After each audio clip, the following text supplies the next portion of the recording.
to be alone. Tell me if you want to follow me now, to follow me. Take me to your arms and never leave me. Don't leave me, boy. Tell me if you want to follow me now, to follow me. Take me to your arms and never leave me. Don't leave me, boy.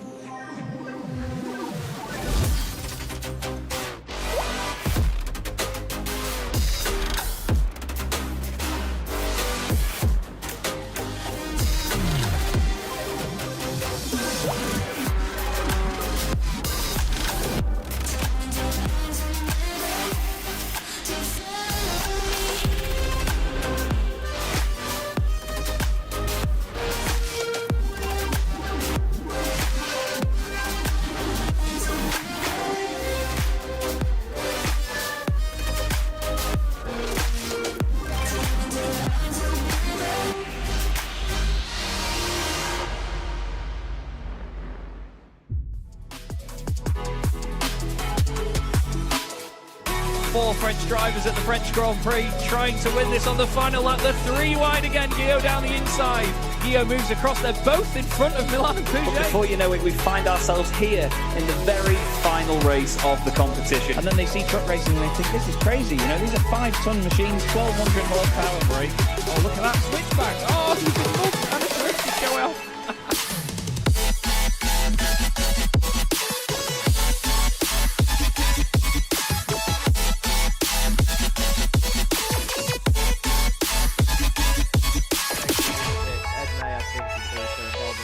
All the way from back there.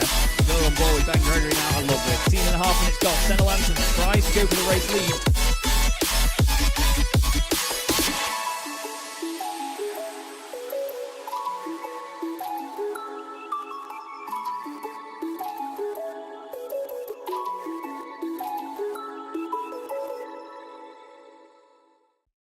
Racing isn't easy, but experiencing it is. iRacing puts you in the driver's seat with the industry's leading sim racing game. Drive on laser scan replicas of the greatest racing circuits from around the world. Go head to head against other drivers chosen by skill-based matchmaking to ensure competitive racing at every level. Compete across all your favorite series in officially licensed cars engineered to deliver the most accurate driving experience possible.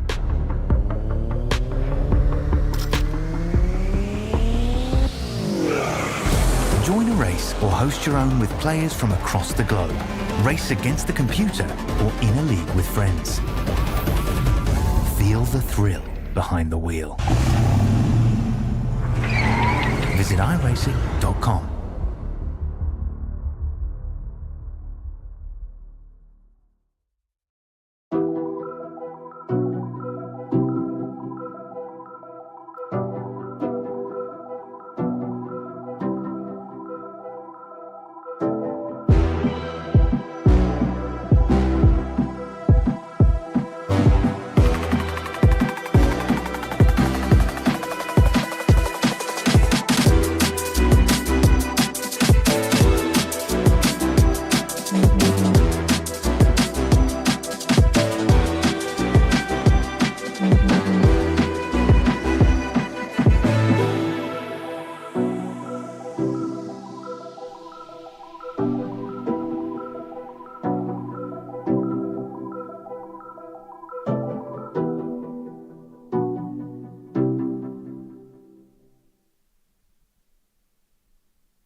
Well, good evening everybody, good evening indeed, and welcome to Chaz Draycott Media, and welcome to Season 4 of the Sim Racing Magazine GT4 Challenge. We're here at a circuit that the Championship has never raced at before, but this is one of the most anticipated campaigns that we've ever had, if not the most anticipated campaign we have ever had. Really looking forward to getting this one underway. My name, of course, is Chaz Draycott, but alongside me once again in the commentary box is my partner in crime, Edward May. Ed, it's been, well, what feels like forever since we were last racing here in the Sim Racing Magazine GT4 Challenge, with a number of special events dotted in between, but this is going to be a great season, this, isn't it? Bigger and better than ever before. Yes, it is, with a whole host of drivers taking to the grid for Season 4 of the SRM GT4 Challenge. We've got to brush up on our pronunciations. We did a little bit just before we went live, and I'm certain we might make a few mistakes here and there with some newcomers, but of course we will try our best to get it absolutely spot on. Just having a look at some of the familiar faces we have in the championship. We, of course, have Niels Kaur, who was actually top of the practice session, wasn't he? But now he's dropped down in second place, because if we can just move to him in his resplendent gold livery, you can see him there. Simon Povey returns to the Sim Racing Magazine GT4 Challenge in, well, a new look paint job after his success in the Winter Tour. Yes, absolutely. Simon, unfortunately, not going to be available for all of the rounds this season, so he wanted to wear a special livery to sort of commemorate his victory in the GT4 Winter Tour, which happened just through the last couple of weeks or so before Christmas, and we did have a special event before Christmas. Unfortunately, though, I wasn't well at all and wasn't able to broadcast that. We're still trying to work on getting the replay files and everything together so I can sort of recreate said broadcast of that. But we'll eventually get to that at some point. But it looks already like we're going to get some fantastic battling near the sharp end of the order. But one of the best things to consider here, Ed, is that we've had not necessarily a huge shake-up in terms of the balance of performance in GT4 cars, which has always been very close. But we've got a very big difference in what cars are on the grid. A lot more Porsches and BMWs, barely any McLarens, and only 3 Mercedes. Yeah, which is very surprising, because we saw that at least a couple of seasons ago, I think definitely last season as well, that the McLaren was the favoured car, and so was the Mercedes to an extent. But it seems to me that there hasn't really been any sort of popularity in that car. I'm not sure if that's just to do with maybe shifting the meta. Maybe there's a difference in the setups that maybe favour certain cars now than others. Obviously, we do run the basically standard iRacing sprint setup, I believe. So if there's been tweaks to that, then obviously that could affect some of the drivers' preferences for the machines that they will be rolling with for this 4th season of the Sim Racing Magazine GT4 Challenge. Having a look as well, we've got some newcomers that I don't think are out on the circuit just yet, so you can't quite shine a light on them yet. Actually, we do have Jakub Szymanski, who we haven't seen for a little while. Has taken part in previous championships, but just due to real life commitments or whatever, has had to drop out. But hopefully we'll be seeing him for a full season this time. Yeah, absolutely. He's one of the 2 Spontex CDM Esports unwashed drivers that we have out there. Himself and Gary Tall are running this sort of livery that has a lot of dirt and muck and scratches all over it. Gary's very much more than Jakub's. Gary's actually running the Porsche, while Jakub runs the Aston Martin. There are 2 other Spontex CDM Esports cars as well. The sort of main team that we're running this season is Dominic Brennan and his teammate, another newcomer to the championship, Efkan Berkier.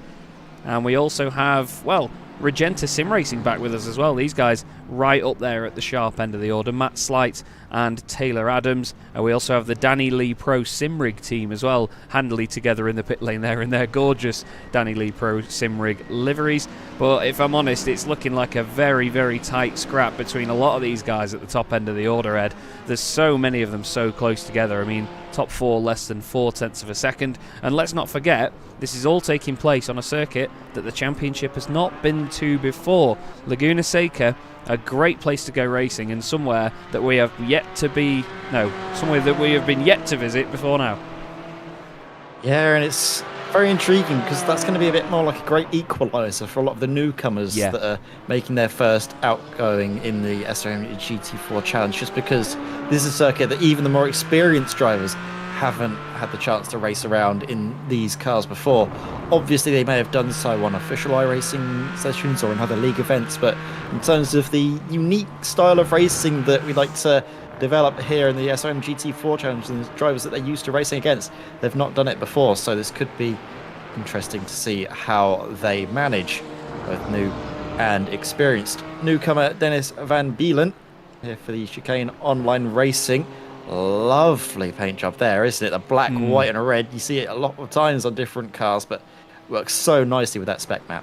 Yeah, it's great to see this livery back in the championship. Let's not forget Niels Core, his old team was Chicane Online Racing, now races for Satellite Racing, and Dennis, another newcomer to the series to fly the flag there. We have Kyle Ridley and his teammate Stephen Burns for Win It or Bin It Racing, one with the Australian flag on the back for Kyle's nationality and one with the Scottish flag on the back for Stephen Burns, who you see there. The livery hasn't loaded in for some reason at this point, but hopefully will do when he gets out on track.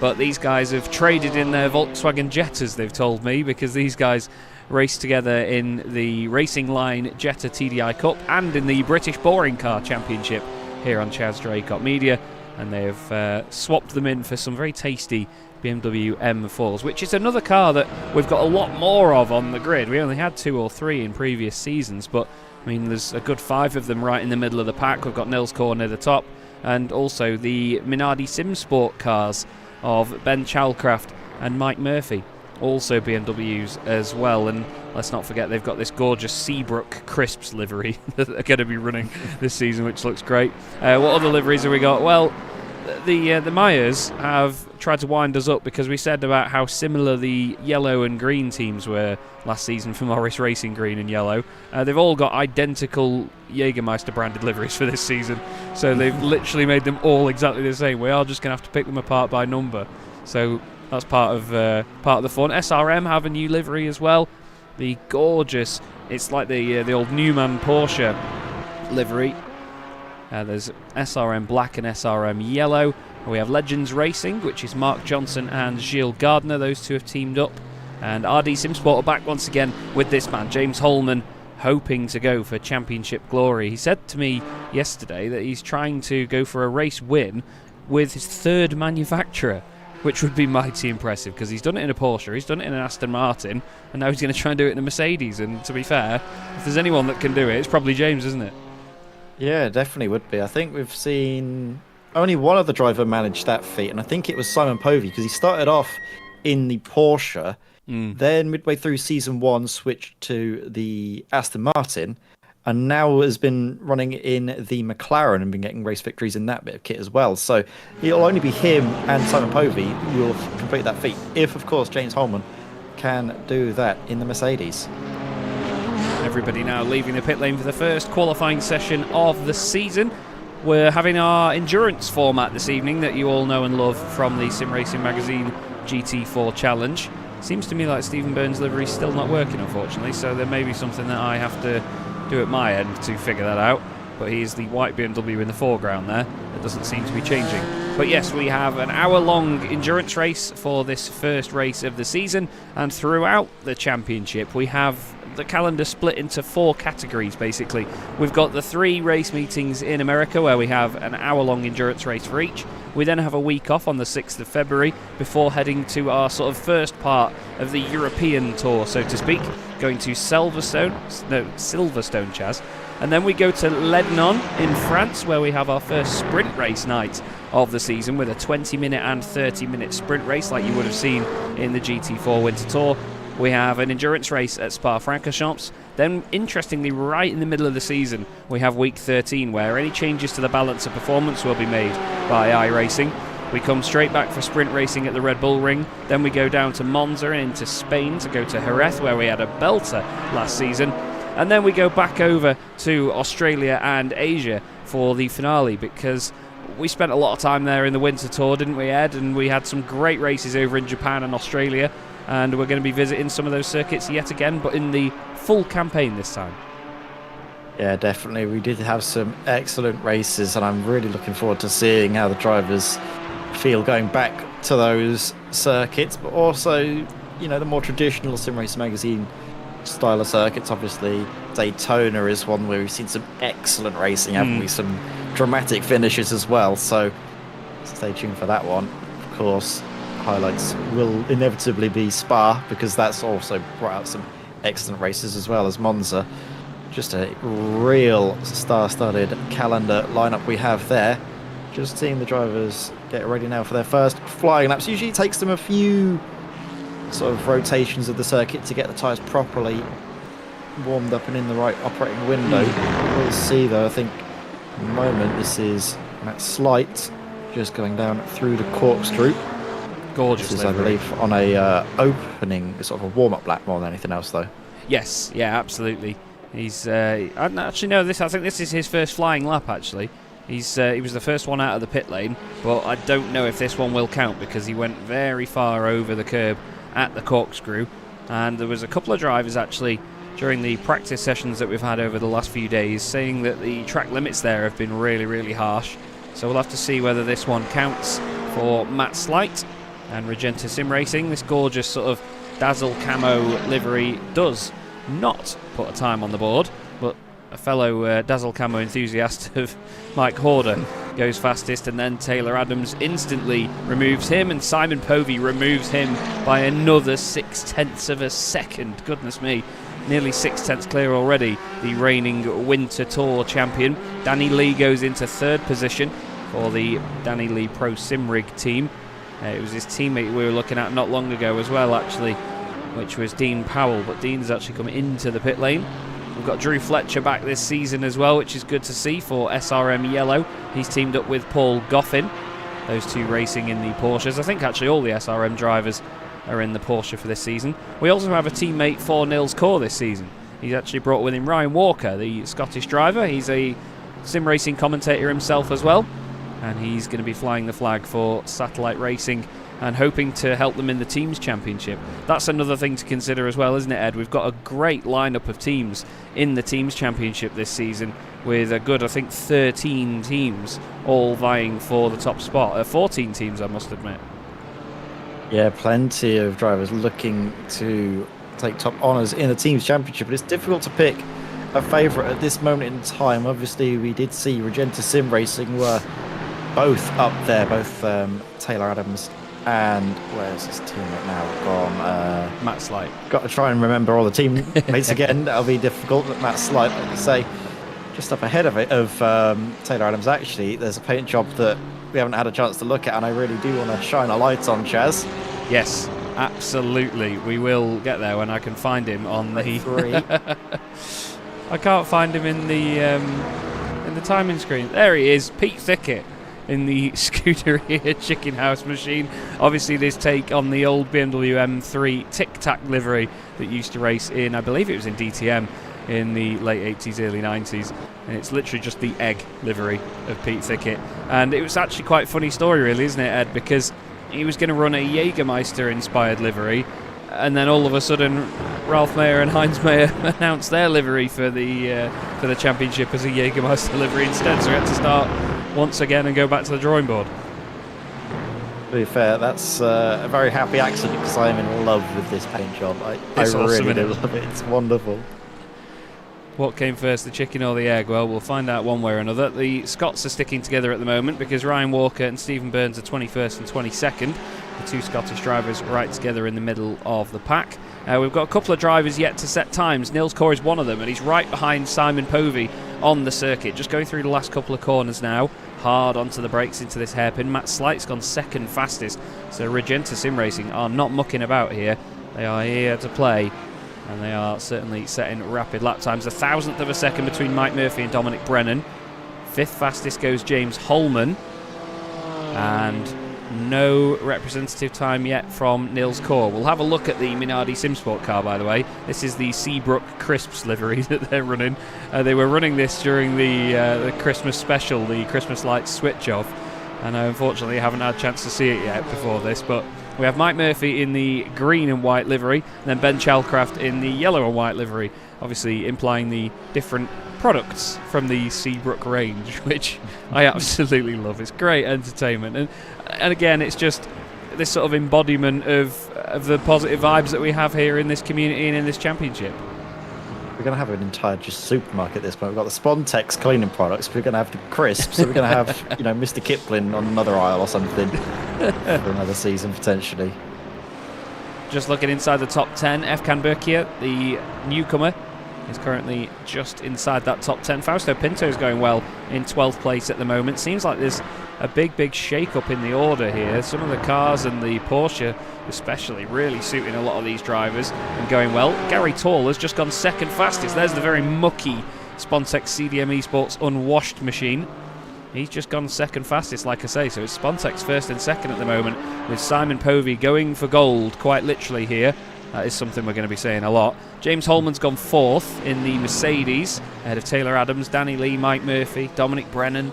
Thing is, though, Ed, it's going to be another one of those seasons, I think, where anyone in the top 15 or even the top 20, the way we're going, could end up a race winner or even a podium finisher. It's going to be so amazing to see how it all gets together.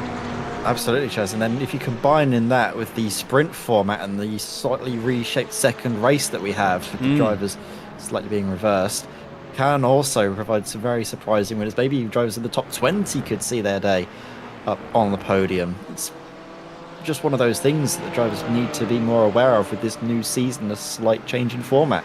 At the moment, we're not seeing, surprisingly, any times from Niels Kor, who's still halfway through his lap now, just trying to gear up for any sort of quick time up towards the sort of top 5 is where I'll be hoping to start, as Dennis Van Beelen just exploring the sand dunes a little bit. One thing to note, actually, Ed, I've just realised this, and it's not a talking point that we've got to yet, is the fact that other than maybe Simon Povey with his Winter Tour Championship crown, we don't have any defending champions returning this season. Lewis Ward is taking a season out from the Sim Racing Magazine GT4 Challenge, and his teammate as well, Dan McCauley, isn't here. And obviously the two of them made up the Apex Racing Academy team, who won the team's championship last season. So we have no defending champions. We are going to get a new champion this time round in the Sim Racing Magazine GT4 Challenge, as Dominic Brennan goes third fastest, and means that we have one driver from each of the Spontex CDM Esports outfits in the top 3. I'm happy. Yeah, and could it be a brand new champion, in the fact that obviously Simon Povey, who's won it before, we've been told that he might not be able to make every round of this championship. Yeah, absolutely it will be. So we need to wait and see what transpires over the course of the season. But there's so many great names up there that, like I say, could all just get an extra tenth or two here and there and gain pole position. You never know what this championship's going to throw at you, and that's why we love it so much. You know, it's going to be great fun to watch. We saw Toby Johns not long ago on circuit. He's relatively new to the iRacing scene, but he's back out there for TAJ Racing as another entrant for this series, and he's up in 23rd place at the moment. And with just 4 3/4 minutes left on the clock, we just wait now for a few drivers to get their first laps on the board, as they are yet to do so.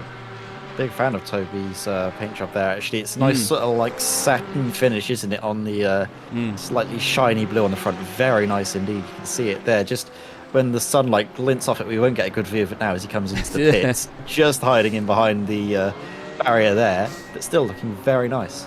Absolutely does, as Niels Kor finally gets that lap time on the board that he wanted and goes second fastest by just 58 thousandths of a second from Simon Povey. Let's not forget the head-to-head that the two of them had at Fuji at the start of the Winter Tour. We all thought that Arthur Thurtle was going to win that race, and then the strategy really didn't work out in his favour. It's a shame not to have the Altitude Esports guys here for the championship, but we of course wish them all the best wherever they may be and whatever they may be racing in.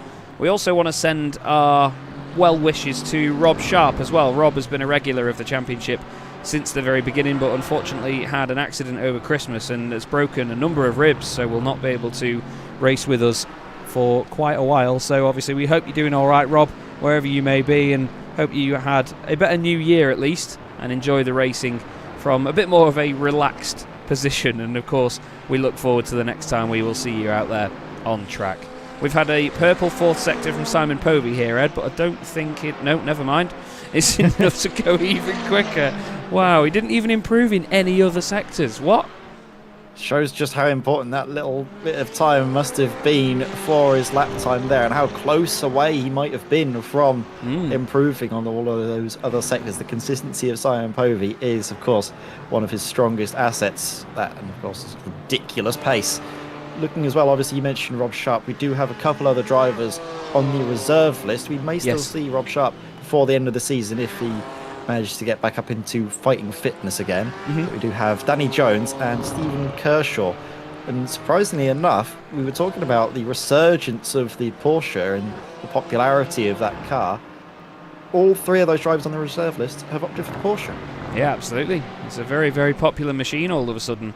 Is the Porsche Cayman. There was a lot of people last season saying that it really wasn't the car to be in, and it was between that and the Aston of the cars that you wanted to avoid, really. But yeah, they've certainly turned it around for this season, and the Porsche has been a top pick. We just had a time put in there by Kyle Ridley, who goes up into 14th position in the BMW. His teammate Stephen Burns, still unfortunately the livery not showing on my screen, I'm afraid, Stephen. Not quite sure why that is. I deleted the old one and tried to cycle it back through, but not working on this end. So we'll maybe have to try and figure something out there and get that working. Otherwise, showed up on my end, which is very, very weird because I've put the same livery pack on that you have. So that's weird. That's what's weirding me out. Very weird intricacy of the iRacing paint system, but actually on the front of the car as well, it actually has the country of origin for the drivers as well. So it's got Scotland on the front of Stephen Burns' car. Now, if you go to Kyle Ridley, just above the little nose vents, you just see it says Australia on the just above the bonnet, just ahead of the bonnet rather. Ah, yeah, it does indeed. They look like a livery that you'd use in some sort of international competition, like the motorsport games or something. You know, where they'd have their nationalities all over the cars. But I love there's really tidy parts to the livery, but there's also scruffy parts as well with the sort of the red and blue scribbles down the side. It's a livery of two very different tales, but certainly striking and works for the guys. We can tell them apart by their brightly coloured wheels, luckily, for this season. We have Kyle Ridley running the white wheels and bright green wheels on his teammate's car. Few final improvements there as well. Kyle Ridley actually going inside the top 10. We've got Dominic Brennan third fastest at the moment. He's just on an outlap, but I don't think he's going to actually be able to get round in time. He's just going to use this as extra practice now, isn't he? Yeah, looks like it for now. Simon Povey still up at the top of the timing sheets and close to improving yet again. Look at the consistency from Simon, just a few hundredths shy of his previous best there. Really seems to have the Midas touch around here. It's just nuts. I don't get how he does it, if I'm honest with you. I really don't. But that's Simon Povey, and I'm very very grateful for Simon running my liveries and running as part of the team. It's an absolute joy to have him. The liveries will all just go white for a second at my end, everybody, just while I try and refresh them and hopefully get Stephen Burns' car working before the next session begins. But qualifying is now officially over, and people will just be completing their lap times. Toby Johns, Drew Fletcher, Taylor Adams just about to cross the line now. Actually, he's just coming around the final corner in the McLaren.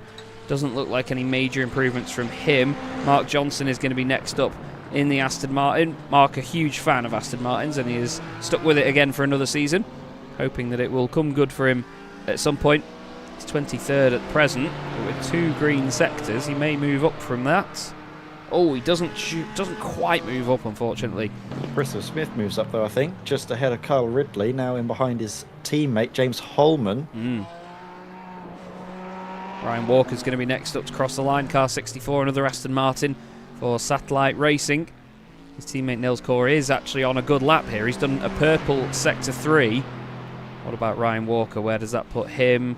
Don't think there was any. There was improvement, but not enough to move him up a place as James Holman flings the car off track limits. Nils Corey has given up on his lap, so clearly something didn't go right there. And you do get a point for pole position as well, so it can make a difference going for pole. Christopher Smith will not improve. He's not got time, basically. He's already crossed the line and finished his lap. So that is going to be it for qualifying for the first time this season here in the Sim Racing Magazine GT4 Challenge. And that was 15 minutes flying by mighty quickly, wasn't it, Ed?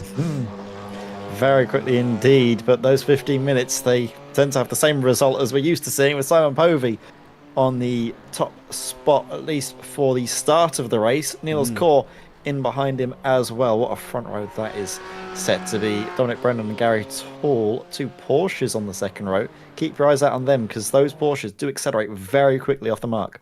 They absolutely do. They make a very, very strong case for themselves at the start of the races. Now, we are going to have a short parade lap. I couldn't remember the word for it then, for this one. So we'll go through the grid ASAP. It's going to be Simon Povey starting on pole position then with Niels Kaur, Dominic Brennan and Gary Tall, as we mentioned. Then it's a Regenta Sim Racing row 3, Matt Slight and Taylor Adams in 5th and 6th place. Danny Lee makes his debut and starts in 7th ahead of James Holman in 8th position. He's got his teammate Christopher Smith behind him as Kyle Ridley rounds out your top 10. Efkan Berkier is in 11th ahead of Mike Murphy in 12th place. Following them is Pete Thickett for Scuderia Chicken House and Dean Powell, another newcomer to the championship, in 14th. John Barnes and debutant Ryan Walker make up the 8th row of the grid. Following them is Mike Horder and Dennis Van Beelen for Chicane Online Racing, flying the flag for the team now that Niels Kaur has gone to Satellite Racing. Fausto Pinto starts 19th with Kim Such alongside him, and then it's SRM Yellow's Paul Goffin and Ben Chalcraft on the 11th row. Next up is car 11, which is Mark Johnson. He's 23rd ahead of Ralph Mayer. Then we have Stephen Burns and Ryan Penny on the 13th row. Heinz Mayer and Toby Johns make up 27th and 28th places ahead of Drew Fletcher and Martin Kenyon, who rounds out the top 30. We then have Jakob Szymanski 31st ahead of Philip Hopley, Andy Marston in 33rd ahead of Gilles Gardner, with John Roberts failing to set a time and starting from the back of the grid. So a very, very big grid here, Ed, and this is exactly what we want to see for the start of the season. Simon Povey's McLaren sounds like a diesel for a moment there, but we're about to get going. It's hard to make any predictions at this point, Ed, but with the two usual front runners at the very sharp end and some more Spontex CDM Esports rear gunners in the form of Dominic Brennan and Gary Tall, is it going to be a newcomer that takes a win today, do you reckon, or are they going to have their work cut out? I think they're really going to have their work cut out for him, because at the moment Simon Povey, he looks so confident behind the wheel, and it was his consistency in qualifying, which I think is the real scary thing about it. We've only got one more corner to go before we get the new season underway, Chaz, so why don't you take it away? Absolutely we do, and straight out of the block Simon Povey guns it, and Sim Racing Magazine GT4 Challenge Season 4 is underway. Simon Povey leads with a big gap down towards turn 1. Dominic Brennan, Niels Kaur and Gary Tall all together further behind. Oh, there's contact already! Gary Tall and Taylor Adams side by side. Gary moves over to the right and Taylor is off into the gravel, but back on pretty much straight away actually. A really solid recovery. Let's see what everyone else is doing further down the order. It's a mighty colourful grid this season, as you can already see. And Niels Kaur is off! Niels Kaur and Matt Slight are off, and so too is Gary Tall. There's big drama at the front of the pack already, and Niels Kaur, a potential championship protagonist, is already flying down the order 2 corners into the season. What on earth happened there? That was, it seemed Gary Tall almost looked like he lost a wheel. He pulled off to the side of the road and came to a stop, and then obviously pulled into the pits. I have no idea what on earth happened there, but there's already side-by-side action going up ahead now as they're coming to the left-hander. Looks like they've just gotten through that all right. James Holman with a wonderful start at 4 positions, as has Danny Lee, as has Kyle Ridley. Behind up 5 places. I think the biggest mover so far in this race. There's contact down into the corkscrew. Toby Johns has to quickly get out of the way. Well done there, Toby. But that's one place you really don't want to be stopped, is sideways at the bottom of the corkscrew. No, absolutely not. So plenty of drama in the opening lap here at Laguna Seca, and it's Simon Povey leading Dominic Brennan, with Danny Lee now up into 3rd place on his debut in the championship. We expected good things from Danny and his team, and he certainly had a really good start of it, avoiding the mayhem. But to be fair, I mean, we've only had 2 drivers come into the pits. Heinz Mayer, one of them, Gary Tall is the other, in the Spontex CDM Esports unwashed Porsche. We'll have to find out what happened there in a little bit. We'll recap on that, but we'll just try and keep our eye on these top 10 positions for now. We've got Christopher Smith chasing Kyle Ridley here, with Taylor Adams right in there as well. Taylor and Gary just sort of magnetised towards each other going down to the first corner. And well, Taylor is not hanging about and trying to get those positions back. He was great in the Aston Martin in the Winter Tour, wasn't he, Ed? And he's showing us now that he can be just as potent in the McLaren. Yeah, I love that Regenta Sim Racing paint job as well for Taylor Adams, looking very nice indeed. But he's got a lot of pressure. He made the move on Christopher Smith, but Christopher's looking right back at him into the corkscrew. Deciding not to go for it just at this moment. Of course, needs to be very careful, does, well, Kyle Ridley, because he's not just got to worry about catching up to James Holman, but he's also got to worry about that McLaren in behind. Pete Thickett, well, as we often say, in the thick of it. Currently with FCAN in behind and Mike Murphy up ahead. FCAN, of course, newcomer to the championship. 31 driver of the Porsche. They're just not quite getting the legs out of the corner onto the start-finish straight, so really challenged Pete Thickett. But we have got a bit of side-by-side action here with Ralph Meyer in the RS Racing green car, looking up the inside with Stephen Burns. Will favour him, of course. We know the Porsche are very good on the brakes, but look at the speed that BMW takes into the corner. Stephen Burns just about hangs on. Closes the door there in front of Ralph Meyer, but I can happily say that Stephen Burns' livery is now working at my end. I think maybe the decal layer was wrong, and it was for some reason putting a white layer over the car instead of a transparent one, as Mark Johnson gets very friendly with the back of Ralph Meyer's car. Loses a little bit of time there. Nils Kors trying to push his way through the field as well, unfortunately losing 22 places from where he started. We'll go back to the start though and see how it all unfolded for Nils Kors. Gary Tall was involved in 2 of the main moments though, actually, so we'll go with Gary for a second. You can see, look, that Taylor Adams gets a great start and moves over to the right hand side. Gary's in the middle, and then I don't think he realises, oh, there was some big netcode there actually between the two, and it flung Gary's car to the right. Now, I wonder at this point if he had damage. But how does Nils Kors get involved in this? Nils makes a mistake. Gary goes down the inside. Oh, Nils bounces off the side of the 53 machine. But then what on earth has happened to Gary Tall? Like a screen freeze potentially or something. I don't know what happened there. It could have been a hardware issue because the car did move over quite violently, and then maybe as he went around the corner it just cut out on him and he decided to keep turning the car to the right.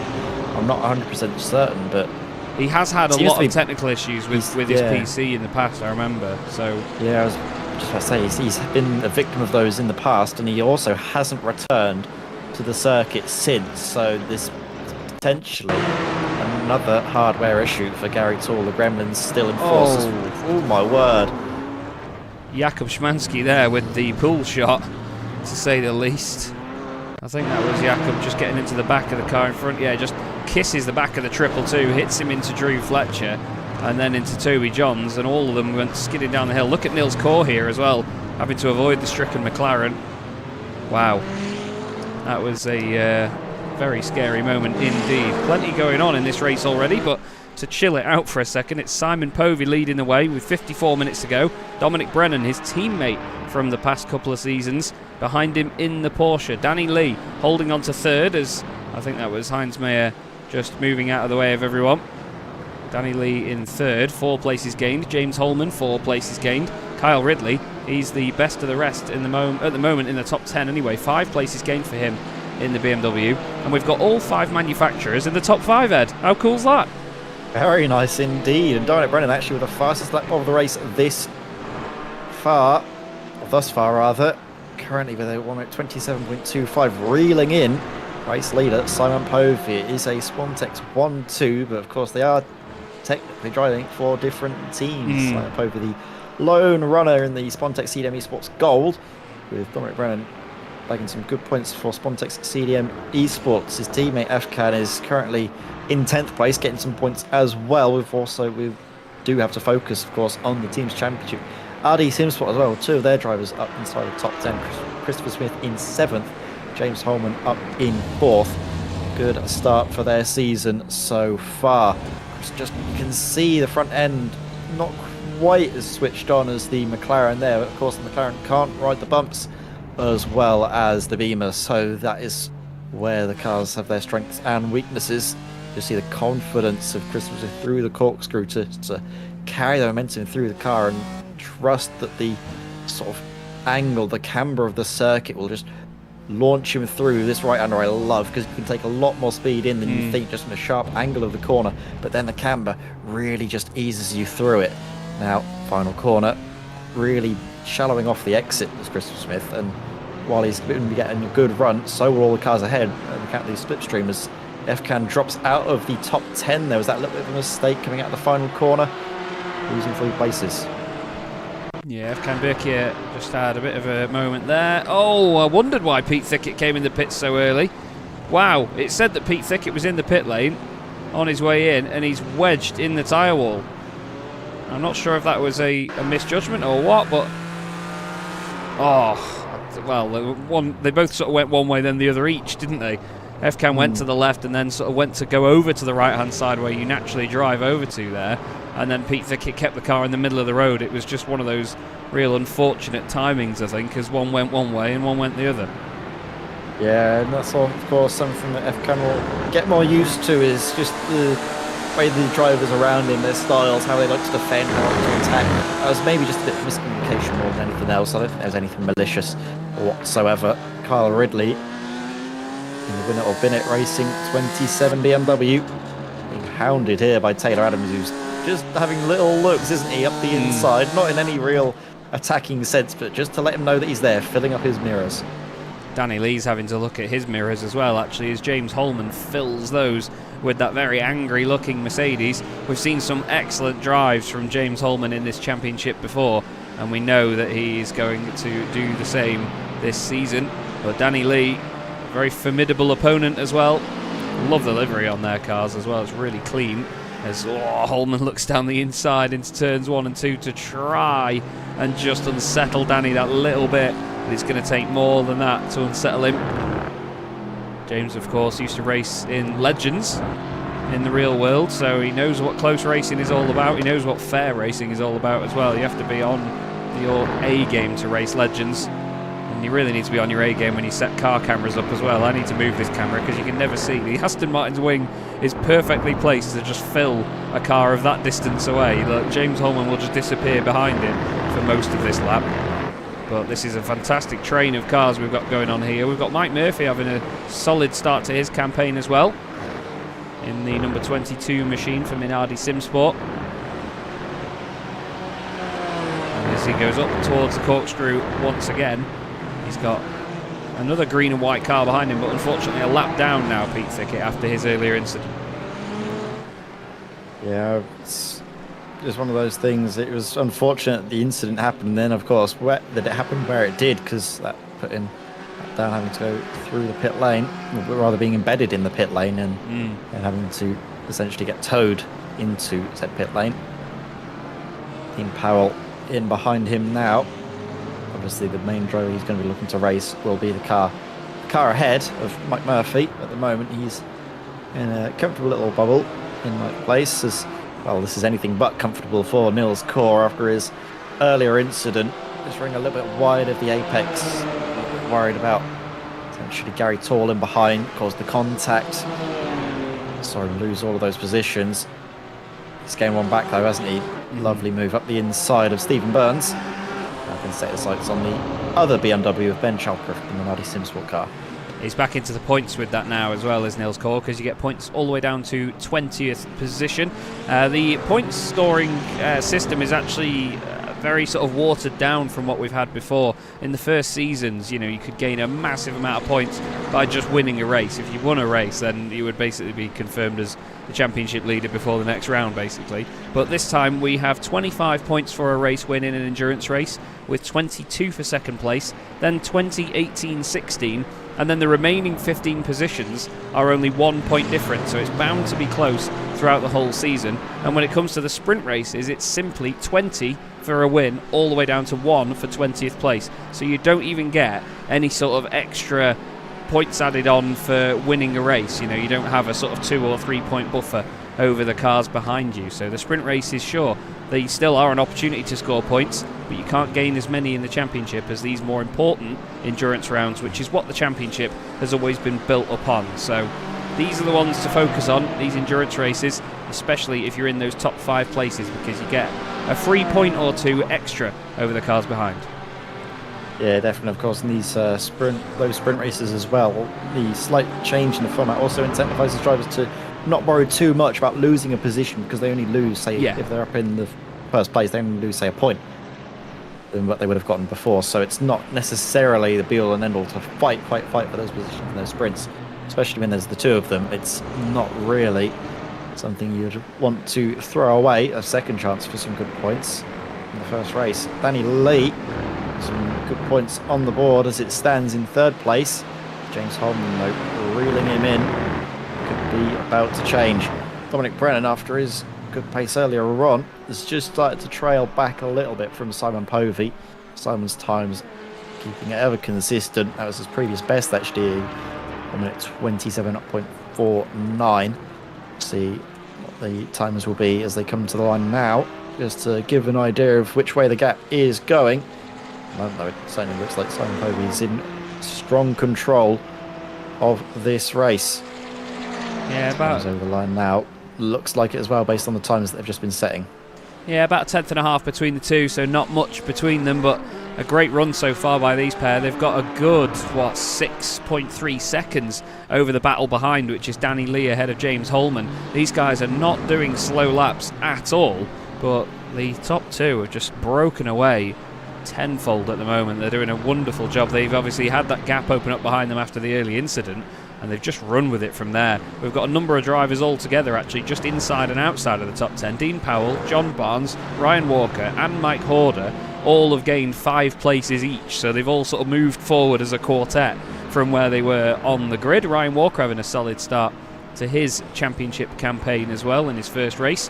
He's going to be hoping to get a top 10 finish in the Aston Martin, and he's got John Barnes not far ahead either. John was one of those drivers that was very under the radar through a lot of our previous campaigns, and again he's doing that very, very well here inside the top 10 in a point scoring position in the McLaren, one of only a few McLarens in the championship this time round. And we're already getting to a quarter race distance here, Ed. We're going to have to start thinking about pit stops in the next sort of 5 to 10 minutes, aren't we? Which is another key talking point of the Sim Racing Magazine GT4 Challenge. Yeah, definitely. I think one of the drivers that we think about it more than any other will, of course, be Niels Kaur. After his incident earlier on, he's found himself out of position with some backmarker traffic that might be impeding him. Will it be maybe better to make the earlier pit stop, put yourself in clearer traffic, and focus on getting those times, those lap times in, and see if you can maybe make some headway when everyone else has to make their first pit stop? It could be something to, of course, think about. Same with, of course, Matt Slate, who's another driver that was caught up in those earlier incidents, but maybe not quite as experienced with the endurance format. I had a few races here and there, but in terms of actually getting familiar with it and understanding the way to approach these races, I'm not sure how you will approach it. Obviously, we did see Niels Kaur in the early phase of his outings in the Sim Racing GT4 Challenge. Sort of struggled, didn't he? He had good pace and seemed to be in contention for a lot of race victories, was actually leading for most of them, but lost out in the strategy to the more experienced drivers, the likes of James Holman, that got to grips with the format a little bit quicker than he did, and that was his undoing. But then we saw, of course, in the Winter Tour, he understood it. He became a lot more familiar and actually won the first race of the season, which for all the world to be Arthur Thurtles, on account of a great strategy call. Yeah, so it's something that we see the drivers developing, not just in pace, but also in racecraft and smarts of how to pit and when to pit. Speaking of smarts of when to pit and how to pit, Christopher Smith has been a master of that over the last couple of seasons. He and his teammate pulled off an amazing strategy at the Hungaro ring to take a one stop and end up getting a 1-2 in the race to beat Apex Racing Academy and the Spontex cars as well. And it's just great to have Christopher with us here. He's a real mathematician behind the wheel, but a lovely bloke as well, and a very solid driver. You know, he's one of the most consistent drivers in the series. He's had some great comeback drives, and he's yet again up there in the top 10, doing again justice to the BMW. So currently Kyle Ridley, the highest placed BMW in the field. So we continue to ride on board with Christopher just to see what he's doing here behind Taylor Adams. Taylor, the only driver other than Simon Povey to actually still be running where he started this race. Simon obviously started on pole and has bolted from there. Taylor has had to recover up into 6th place after a little bit of netcode and contact between himself and Gary. Gary Toll has actually commented on the YouTube chat as well and said that he had a connection issue, which is probably 99% of what happened with the first corner when the car sort of jolted to the right. And yeah, it's unfortunate that Gary's race ended so early, but he made the call to pull over and get out of the way basically, and he was encouraged to at least give it a go with the connection being as it was for the first round, but yeah, he's made the selfless decision to pull it over, which is fair enough, and hats off to Gary for that. But it was a great indication of pace, though, wasn't it, for him? He's at least got that initial qualifying session out of the way that's put him inside the top 3, so something to look for. Yeah, definitely looked very comfortable behind the wheel of the Porsche before. Obviously, the connection issues put pay to that, but it's still, like you say, trying to find the silver lining for every cloud. And at the early stages of the championship, that's something you really have to do when you get a setback, because there's no sense worrying about, oh, I had a bad start to the season, or this is going to be terrible. You need to look at the positives and think you can make something of this, and you certainly can. Yeah, that's the thing. You've got to bounce back from it. We always talk about how drivers have a great season and how they have this sort of story written of a championship, and it's how you bounce back from the negatives, isn't it? That's the bit that people remember. As long as you make an effort to bounce back from them, because if you have a negative or have something that go wrong, then it's easy for people to remember it. But if you bounce back from it well, it's all the more impressive. Niels Kor has just got past Fausto Pinto, by the way, as soon as we looked away, and now Kim Such is trying to get past the Portuguese driver. He's got a run on him up the hill. He's going to go around the outside into the corkscrew as late on the brakes as he dares, and Fausto's gone into the back of Niels Kor. Niels Kor is ploughed off the road and into the barrier, and his race goes from difficult to even more difficult. The car won't go up the hill, so he's decided to get it to go down the hill. He's going to 3-point turn it. I think maybe Fausto was just focusing on the car next to him then and just missed his braking point, mate. We'll have a look here. Fausto is going to be obviously on the inside, but then onto the outside, and I think he was just looking in his mirrors too much and wasn't looking about what was in front. You've got that absolutely right, but Niels Kor's rotten luck that plagued him, especially at the tail end of the Winter Tour, where he was in the championship winning position and then was, well, through no fault of his own, caught up in very similar incidents, getting hit from behind and various other accidents. Just took him out of the fight. Is this going to be the same old story, but this time at the start of the season? Hopefully not. He's a wonderful person to have around in the championship, is Niels. He's always very entertaining, gets involved in all of the chat on Discord and all the banter that goes on, but he also contributes really well to the series as well. He's always involved in sessions and with what people are doing, and giving insights into the different cars and how they behave and the balance of performance. He's really switched onto it all. So hopefully it's not the case that he is deterred by incidents like this. I know he's a very determined racer though, so he will be around. But it's horrible to see one of our potential championship protagonists' campaigns starting with incidents like that. Christopher Smith just made his way past Taylor Adams into the final corner. He's been knocking on that door for a while now, so I'm sure he'll be happy to have gotten through and moved himself up into 6th position. Smith going very well at this moment in time. Right, we have Efkan, who's trying to come back from the little setback he suffered earlier. Dropped down into 13th place, but is now chasing down top 10. Currently being held by John Barnes. You can see the difference just in the confidence to turn in. Efkan hitting those apexes, whereas John's maybe struggling a little bit, just maybe looking in behind him, worrying about that Porsche that's chasing him down. I'm not sure if his livery's loaded for me, Chaz. I don't know if it has for you. For John? Efkan. Yeah, I've got it at my end. Oh, it's not been loading for me. Weird that, but it's an all-black Porsche for me, which makes it look all the more Stealthy. intimidating, filling up his rearview mirrors. Yeah, he's trying to remain stealthy behind John Barnes and try and sneak up behind him, but no, at my end we've got a very white, blue and red hedgehog, and he is nibbling away. Much happier sight. It is a much happier sight indeed, but I'm still amazed by this sort of resurgence of the Porsches, although to be fair there's only one of them inside the top 10, and that is Efkan's teammate, which is Dominic Brennan, and he remains to be 7.7 seconds clear of Danny Lee. Simon Povey is only 1.5 seconds clear of him, so while it's a fantastic run for the Spontex drivers, it's leaving everyone else in the dust at the moment, and it's not all just down to that incident at the start either, because the gap is gradually growing, isn't it? It certainly is. It's becoming more and more apparent that those two Spontex cars have the legs, at least around this circuit, compared to everyone else in behind. And I'm just trying to wrap my brains. Does Dominic actually, I know we've seen him around for a little bit, did he win a race in the end of last season or season before. I can't remember. I Here don't we go, think Afghan. I don't think he ended up All the winning way race around last the season. outside. Is he going to get it done into the next right-hander? Look at the speed he carries through the corner. Lovely. Wonderful move there, Afghan. Completely derailed my train of thought from earlier. Lovely move by the Turkish driver. Great stuff by Efkan Berkier. And he gets the move done inside the top 10 now and tries to move forward and get away from John Barnes. We'll have to keep our eye on how he does in that battle.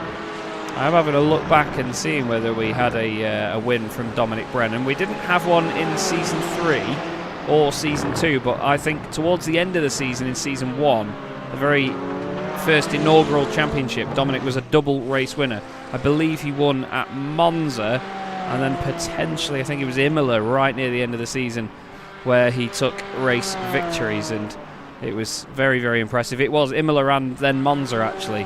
That's before why I the don't remember finales. it. Because those were the 2 rounds in Season 1 that I wasn't able to take part in because of my university final year exams, which was just typical. The reason why I've missed out on Dominic Brennan's race victories.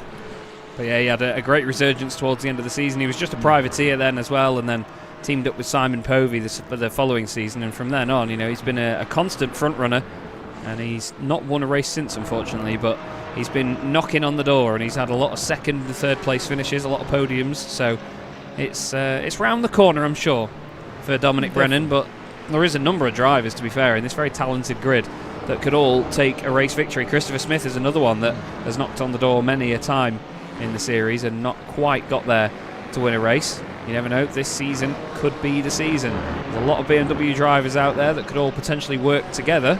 You never know. They don't work together on the public roads anyway, so we may as well just wait and see what they do as individuals. But still, the race goes on.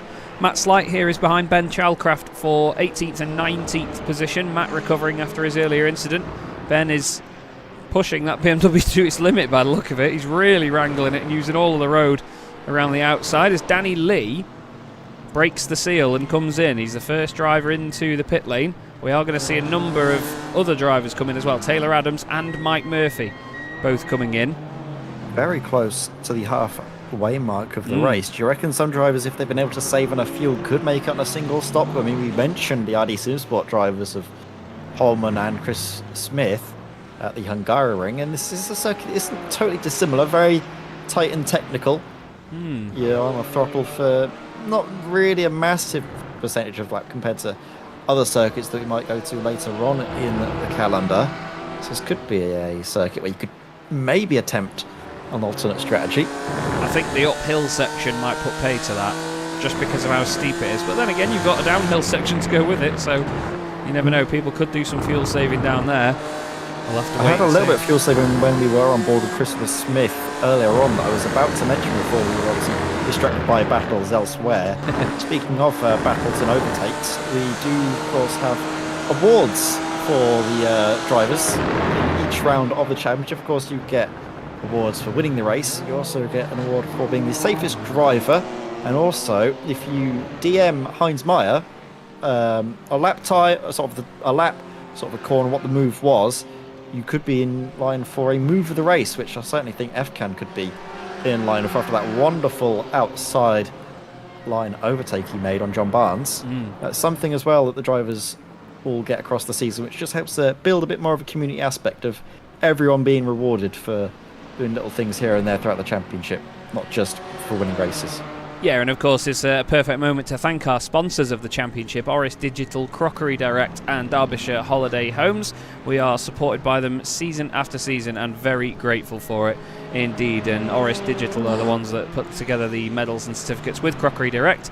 And Drew, also from Derbyshire Holiday Homes, offers our drivers and competitors a discount rate as well for some of their fantastic holiday destinations. So yeah, it's great to have that community spirit, but also the drivers and the competitors get something back from it as well.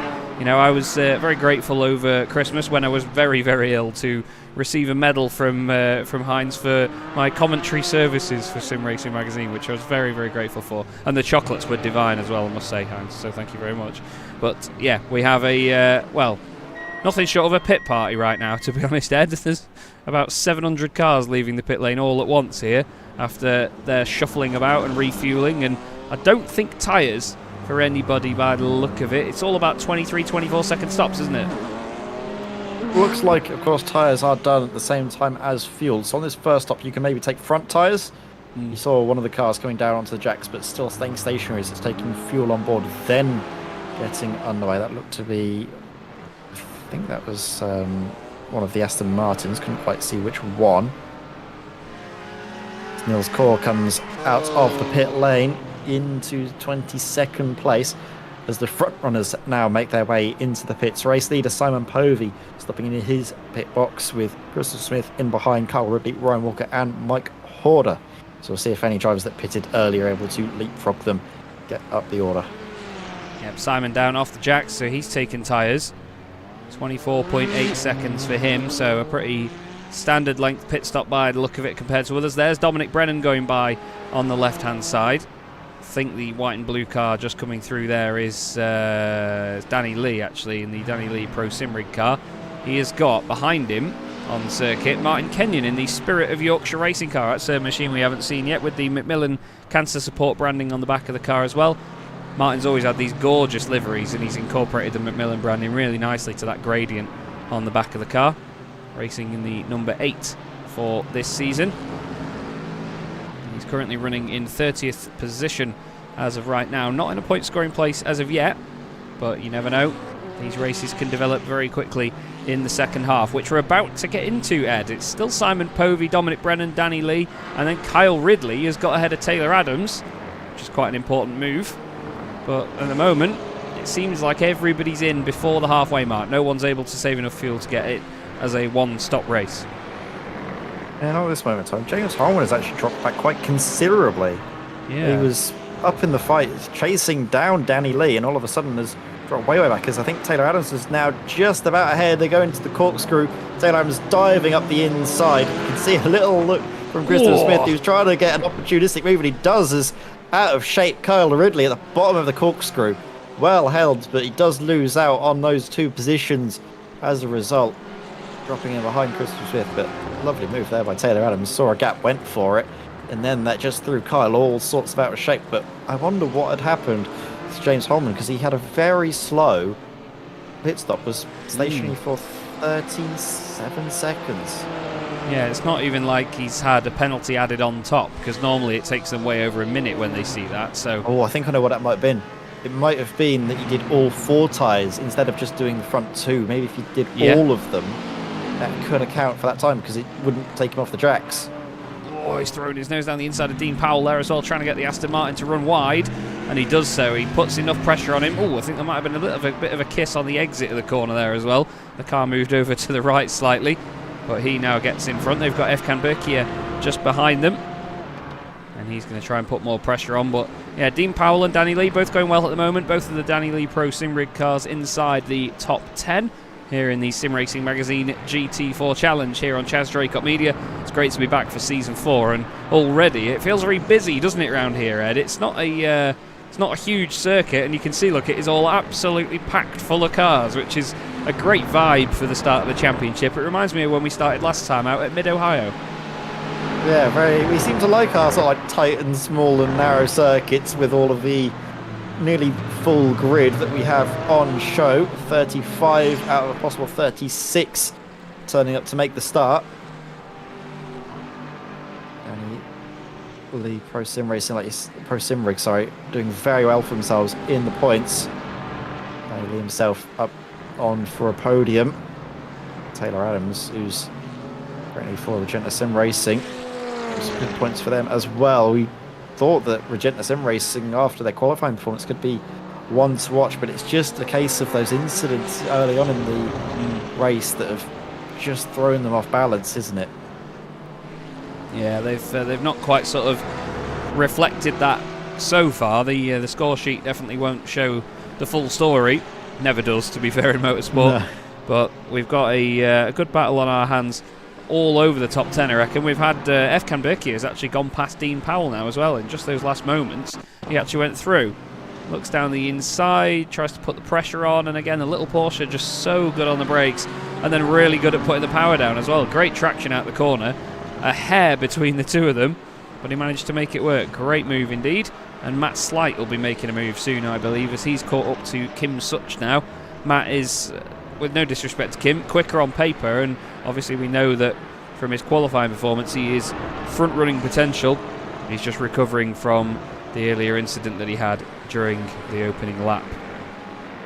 But he's still got to get by Kim, that's the thing. Kim's not got any obligation to let him through here, so he can have a good fight with him and defend away.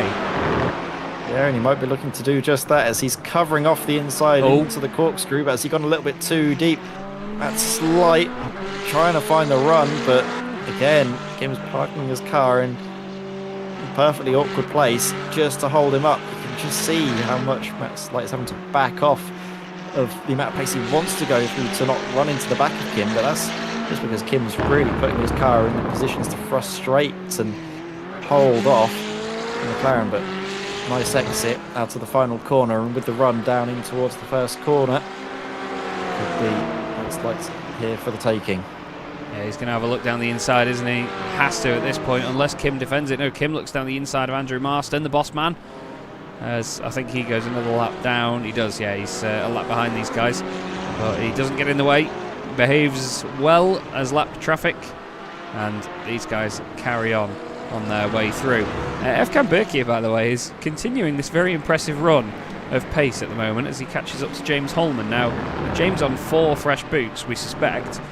I would have thought he'd be absolutely flying, but last time around he was 2/10 slower than Efkan, and Efkan made an overtake as well. So, Turkish driver making a great stamp of authority on the championship so far. I've been really impressed by him in this early part of the season. Simon Povey, well, he's back to the Simon Povey that we know and love, isn't he, at the moment, Ed? He's going for gold, like we've said many a time, and he is just absolutely flying at the moment, full of confidence after his GT4 Winter Tour victory. It's just going to be a case of how that McLaren treats its tyres towards the end and obviously tries to save fuel. Yeah, I mean, we do know that the McLaren is maybe not as strong in terms of tyre management compared to a lot of the other cars out on the grid. We know particularly actually from seasons gone by that the Mercedes was surprisingly light on its feet for being such a heavy, bulky looking beast. I think that was in the hands of Callum Brandt where we saw him. His performances later on in the races in the Mercedes was a very strong contender. You could see that across the board. I think the Porsche as well is actually very light on its feet, as you would expect, being sort of the engine poised in the middle, it being more, I don't know, finely balanced across all 4 tyres, so you get that even wear, which is a lot nicer than, say, those front engine cars where they do lean on the fronts a little bit more. It's obviously something to consider as well, not just about the wear, but the unevenness of the wear, which is why the drivers do, if they can change tyres, opt to change just the front two. I've seen drivers contemplating changing the side tyres as well, so on circuits potentially such as Daytona, instead of taking the front two, instead taking the right two, because those are the ones that tend to get worn a little bit more, being up on the oval banking and then into those heavier braking zones of, say, turn 1 and then also into the bus stop. So that could be something that we see the drivers maybe opt for a slight difference in opinion of how they want to approach the race in terms of tyre strategy as well. Obviously, we don't know what tyres they've taken because we don't get that information annoyingly through the sim if they've taken fronts or if they've taken sides or rears. Well, we will hopefully one day have a way of finding out while we broadcast live. Well, it's interesting to mention the one-sided change of tyres as well. Back in the British Boring Car Championship, when we had the pit stops in the second race of the night, we had a mandatory pit stop, and the drivers had to at least take 2 tyres, and it was very common because the car got jacked up sideways rather than being on hydraulic jacks to get all 4 wheels off the ground at once. You would see the drivers only take left side or right side, and the second half of the race was made to be very, very interesting, with a car that didn't really wear its rear tyres out at all but absolutely shredded its fronts. It certainly made for some interesting behaviour from some of those cars, and especially the drivers themselves. But here there is a little bit more flexibility because of the length of the race as well. You see people trying a little bit more in terms of the strategy. Now this is just taking the mick, isn't it, with the flying formation. Ryan Penny going ahead of Ralph Meyer. Just behind them, I believe there. Was that Kim Such? No, of course it wasn't. It was the only other one that it could have been. It was Heinz Meyer that is just letting through Ben Chalcraft to lap him. You can see all of the Jägermeister Not a bad night in that. 3 Jägermeisters and a pack of Seabrooks, to be fair. But it's certainly a very product-orientated grid, this. I'm not sure how much it says about our drivers, whether they prefer Jägermeister or crisps, but still, it's fantastic entertainment, and the liveries all look wonderful all the same. We just go a bit further forward here very suddenly because Paul Goffin has just had a little bit of a moment coming down into the final corner, and Matt Slight has gone through and gained another place. He's up into 15th position now. Nils Kaur is in 19th position and, well, pushing very hard, it seems. He's going to be really frustrated after earlier on and the amount of points that you can lose in a race like this. He'll be focusing on Simon Povey, though, I imagine, Ed, which, to be fair, in the long run he won't have to worry about too much because we know that Simon can't commit to the full season. But still, as a target for Nils in the opening rounds, he can very easily use Simon as a yardstick because that's the driver he normally battles with, isn't it? That's what I always did as well. I always seem to, in practice sessions, in qualifying in the race, I'd always bench myself off of the fastest driver just because I knew that that was the target that I'd set myself to try and beat every single time. And a lot of the time it's quite demoralising, to be honest, because Simon's that quick and that consistent. You can struggle to get close enough to even have a chance. And I know particularly circuits that he's really strong at is Spa. I've never seen anyone get close to him at Spa. It just seems to be a circuit that he comes alive at, and especially with the strategy calls he makes, as soon as he gets clear air around that circuit, he's just gone. So it's fortunate enough at Spa you can usually turn around and stick close to him. Got a great battle going on here between Christopher Smith and Taylor Adams for the final 2 spots in the top 5. Their spec maps both looking resplendent. The file that tells iRacing and the simulator itself what parts of the car are shiny and what parts are matte. A lot of effort into these 2 liveries for RD SimSport and Regenta Sim Racing. It's great to see a number of drivers that are newcomers to the GT4 Challenge up there inside the top 10. I mean, out of all of them so far, we've got 1, 2, 3, 4, 5, 6 drivers inside the top 10 that are all newcomers. So the majority of the top 10 are all debutants, which is absolutely awesome to see. Sure, some of them raced in the Winter Tour, but they haven't raced in the fully fledged GT4 Challenge before. It's great to have them, and a fine example of what this community has to offer. It's always attracting new drivers, isn't it, the SRM community, and it's a pleasure to be a part of it, isn't it? Yeah, absolutely. It's a real, I think, statement of just the community that we've built as well, because it's not just people finding out through the YouTube streams, but also people that find out through their teammates, people that have maybe not seen the race before but have heard good things from the teammates that have raced in this season, been brought along as well. It's just a sense of community that really draws them in. And then, of course, the great racing, I think it's just an extra added little bonus. As Carl Ridley, you can see how hard he's pushing out that final corner, really using all of the circuit to get the run on the pair up ahead, Christopher Smith and Taylor Adams, that shorter battle and slow each other down. It says that there's some drivers coming in the pits on mine, but then vanishing. That might just be slight connection issues potentially. It could also be that they run really wide out of that penultimate corner and clip the sort of detection point for the entrance to the pit lane. I've seen that quite a few times before, actually, where there's some circuits where if you go just close enough to that pit entrance, then it will trigger it. If we go on board here with Ryan Penny, you'll see you can run really wide here. See where the white line is on the left? If you just have a wheel over that, our software will tell us that they've entered the pit lane for some reason. I did not know that. Thank you very much, Chaz. A good little peek behind the curtain here on Chaz Draycott Mead. Here are all of the little behind-the-scenes calculations that go ahead to give us the pictures you see on the broadcast. The wonderful, of course, SDK timing software being used to showcase the sort of timing on the left-hand side and allowing us to switch between cameras without having to go through the iRacing sort of in-sim UI, which clutters everything up, makes it look quite ugly, to be honest. So good to have that here for us. At the moment, in front is still Simon Povey. Dominic Brennan just around about staying 3.5 seconds back. It was actually a much quicker lap from Dominic Brennan, closing in half a second, so could be a sign that maybe Dominic Brennan had a nicer lap, or it could be a sign that Simon Povey's tyres are starting to fade away a little bit.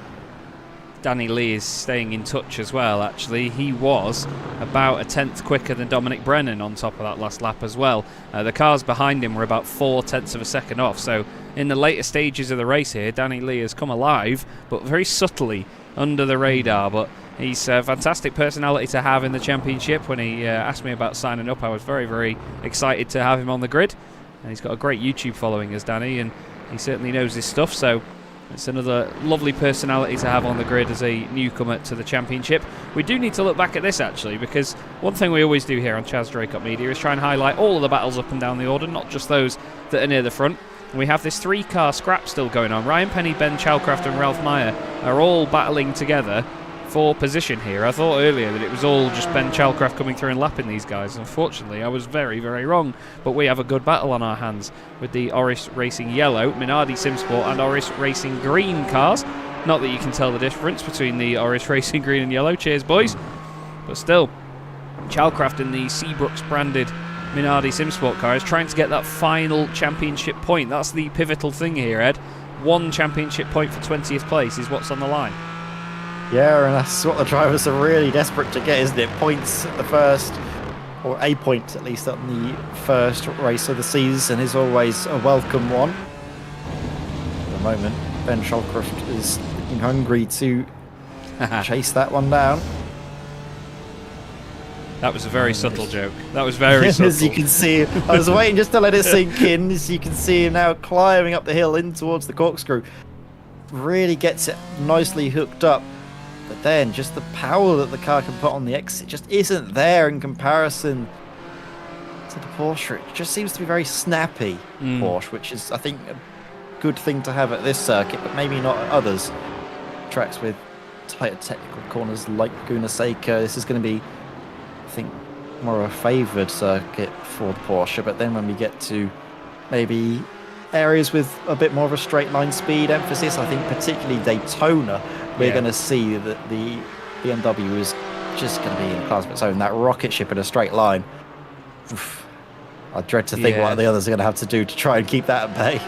I think as Nils Core perfectly put it before, it's a car that, sure, it does have the top end, but only when it gets into 6th gear. It's just that final sort of 5% of its top end that really gives it the advantage. So it does have to be somewhere with a massive amount of banking like Daytona to really show it off. Circuits with other sized straights just don't give it the same sort of emphasis. Jakub Szymanski just went a little bit wide there, and Philip Hopley's actually going to have him for position, but these two are laps traffic for everyone else around as Philip Hopley gets on the brakes, jumps out of the way, says, you know what, you lot have your battle, don't worry about mine. And it's actually still side by side there as James Holman tries to get past Jakub Szymanski, who's decided to try and defend this as Efkan Berkier gets involved as well. Jakub tries to now jump out of the way. His teammate goes through, and Philip Hopley's going to suddenly be all over the back of him again. The two of them right together. That was a bit of 6 of one, half a dozen the other there for Jakub. Yeah, maybe not the wisest decision there by Jakub. We saw that Philip Hopley did a very sensible thing. We saw 3 cars battling for position and just fully slammed on the anchors to get out of the way, and I think Jakub just tried to bleed off some speed, didn't anticipate that he'd be carrying a little bit more speed than he was hoping for, not allowing the closing down of those in behind to properly make the move before the first corner, and then stuck on the inside, didn't really have anywhere else to go. So it's just a little bit of indecision, but I don't think anything too bad. Of course, it's has hurt James Holman quite a bit as he dropped all the way back, and I think actually he did lose the position to Mike Murphy in the end. Yeah, I think he was trying to overtake Mike Murphy. Oh, he was trying to. I know, he was trying to get down the inside, wasn't he? Massive, and all of a sudden it's closed back down. Mike Murphy now coming into the pits. His final pit stop of the race. Look at the orange sunset just glinting against the side of that Minardi Simsport car as he makes his way into his pit box. You can see the sort of red, weird tint on the headlights of the BMW. It's something that we picked up on last season, wasn't it? From a distance, It seems to have this little red glow around it, and we're not quite sure why. Because when you see them up close, the lights are in no way red at all. But yeah, there's this sort of sharp few pixels of red around the BMW headlights from distance. We still have 4 manufacturers in the top 4, by the way, with Christopher Smith holding on to 4th place. He's now got a gap of 1.3 seconds over Taylor Adams, but it's McLaren, Porsche, Aston Martin, BMW at this moment in time. James Holman trying to fly the flag for the Mercedes crew. He's just chasing Toby Johns now to try and lap him. I think Toby wants to just hold on for an extra corner before he heads up the hill and then moves out of the way. But right behind, Efkan Birkia continues on this great charge through the field in this Porsche. He's making himself a right nuisance for a few other drivers tonight, but in the best way for me. I'm a happy bunny, if I'm honest with you, Ed. All bias on show here. Absolutely. I mean, it's a great showing, isn't it, for the debutant to be up inside the top 10. At times we've seen drivers that start out in the season just finishing with consistent top 10s and then going on for podiums and then race victories. That's a common thread that we have in this SRM GT4 challenge, isn't it? Absolutely, yeah. There's always some fantastic stories about drivers that improve, and always sort of have these stories of being new to the community, not showing tremendous amounts of pace, but always developing, always getting better. And this is a great place for it as well, because there is a big variation in the pace of the drivers. Everybody's always got somebody to fight against and battle with, and it's always friendly and entertaining battling as well. It's really a championship that does have a bit of everything. I know we're very biased, but it honestly is, and it's why we've stuck around and done it for so long, and into our 4th season now as well. We started this in late 2021, and here we are now in 2024, and absolutely loving life. It is a really, really solid championship, and well, I think we've had a very busy start to it already. There's a lot of drivers up and down the order in different places that maybe we didn't expect, and this could be a really exciting campaign with no chance of predicting anything from either end of the order. No, it isn't. Of course, we've had some ups and downs so far tonight. Some great performances, but then also some terrible, rotten luck for Nils Core that's really just thrown him all sorts of out of shape down the order, which is just part and parcel of racing, I suppose, isn't it? With these tightly contested grids, the margins for error are so small that just one little mistake can really just cause your entire race to be completely shifted upside down. Matt Slate has had a pretty good race, though, hasn't he? Back up from that incident, up now into 12th position, closing in on a potential top 10, which is amazing considering the way his race started. It's a shame though, isn't it? Because it makes you wonder as well. With no disrespect to Matt at all, I'm not taking anything away from the great drive he's had, but he was a number of positions even further back from Nils Core as well. And Nils was on his way up inside the top 10 before the incident occurred earlier on with Fausto Pinto. So it's a shame that Nils had that second incident as well, because he could have been a bit more of a yardstick for Matt Slight to use. But then again, like you say, Matt's had his own really solid recovery. I don't want to take anything away from that whatsoever. I just think that is the main reason for the stark contrast between the two, based on their incidents. And we've got this battle still inside the top 10 as well, which is going on. We looked at this earlier, actually. John Barnes and Ryan Walker, both of them have gained 6 places from where they started. Biggest mover in the field is actually John Roberts. We've not seen much of John tonight, but he's moved up into 23rd place, 12 positions gained. And Stephen Burns also having a solid run as well. He's gained 10 positions so far in this race, in the win it or bin it racing machine. Love this livery on John Roberts' car, though. He employed it, I should say, a couple of seasons ago, and it's an absolute beauty of a machine as well. Boosted have always had great liveries, going back to even the likes of flipping heck 2014 when I first started racing with them 10 years ago. Oh my god, that's just hit me like a ton of bricks.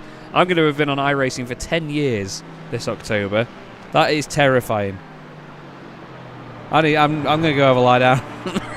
I'll be back in a bit. How many years have you been broadcasting then after that? I think I've only been broadcasting for 4 years now. I started early 2020, very late 2019, early 2020. I started broadcasting with Sim Racers World. I did my first broadcast at the very start of 2020, obviously just before COVID and all that rubbish. But yeah, it's been nearly 4 years of broadcasting now, and that's when my commentary career started as well. Although I started sim racing commentary 2018, but yeah, it's the real world commentary started in 2020, late 2020, August I think. And it's yeah, balmy to think that 10 years on iRacing is what's kicked all that off, and here we are. Danny Lee is going to feel like it takes 10 years to get down the pit lane. Once you've been up at racing speed in these GT4 cars, they really do trundle down a pit lane, it has to be said. But this has been a great race for him so far to open his account here in the Sim Racing Magazine GT4 Challenge. Look forward to seeing what he and his teammates can do. I love the silver wheels on the car as well, by the way. It's very realistic, and it certainly looks the part against that livery. Oh, his teammate just in behind. That's not a car for position, is it? I think that is Jakub Szymanski. It is. But he was chasing down Nils Kor. I think it was actually overtaken by Nils just a few moments ago. I think they missed the overtake, but Nils is now trying to chase down Mike Murphy, fellow BMW driver. Mike Murphy's teammate just coming out of the pits, actually, just up there, which is... Oh, I've just missed him. Ben Chalcraft just coming out of the pit lane there for Minardi Simsport in car 88. Currently running in 25th place. Not had quite the start to the season he would have wanted, but it's very, very difficult, this championship. You know, we spoke about the differences in the grid. You know, the size of the grid here bigger than the Winter Tour, but also, you know, the sort of the... trying to think now of how to politely word this, but usually our faster drivers do sort of leave their time for the GT4 challenge, so the Winter Tour grid was a little bit watered down, but still they've come up against it here. Rob Sutherland in the chat as well. Good to see you, mate. Hope you're doing well. Calling us youngsters, saying he did his first comms in 2011. Flipping out, mate. 13 years. That is remarkable. Congratulations, sunshine. I hope you've had a good Christmas and New Year as well, Rob, and that the team are all thriving. Of course, Rob Sutherland, for those of you that don't know, the boss man of RD Simsport. They've been fantastic representatives for the sim racing magazine community and always have a great list of drivers in our championships, for which we are very grateful. They won the team's championship as well in season 2 with Callum Brandt, and was it Christopher Smith, his teammate at the time? Wasn't it? I think it was Christopher Smith yes. who was his teammate, because he was the one that was sort of pulling a lot of the strings in terms of the strategy calls, if I remember rightly. And James Holman, of course, one of their star drivers. Raced legends in the real world, did James. And he certainly knows his stuff. He's got Efkan Berkier just trying to go around the outside of him there as he emerges out of the pits, so it's going to give him the hurry up on that inside line. Where is the Porsche?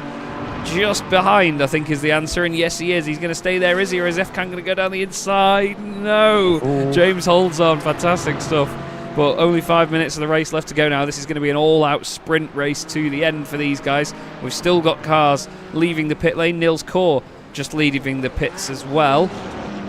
He's going to rejoin the circuit and see whether he's got any traffic around him in his recovery further up the order. But what is Simon Povey going to do? He's going to go for another lap here, Ed. He's going to get an extra one over his teammate Dominic Brennan, who's already been in. Christopher Smith coming in, as well as Kyle Ridley in from second and third, but that will obviously shift when Dominic Brennan and Danny Lee go past into second and third respectively. Danny Lee has had a really great debut, I think it's fair to say. Yeah. Podium, and it's a sign of things to come. He's had a sort of understated performance, but I think that's sort of what you need on your debut, isn't it? Not to turn any heads for the wrong reasons and instead get praise for all the right ones. Yeah, absolutely. He's had a really, really good start to his campaign as Danny and gained a few places through the incidents at the start, but he's not dropped away since then. He's had a really tidy run and he continues to impress here as Kyle Ridley heads out of the pit lane. Super Riley saying that he started iRacing less than a month ago, the 4th of Jan. He says that I'm the reason he's on iRacing as well now, so I can only apologise, Riley. And AJ saying, wait, this is a video game. It is. Well, if you ask iRacing, it's a simulator, but still, this is a digital representation of our wonderful motorsport world.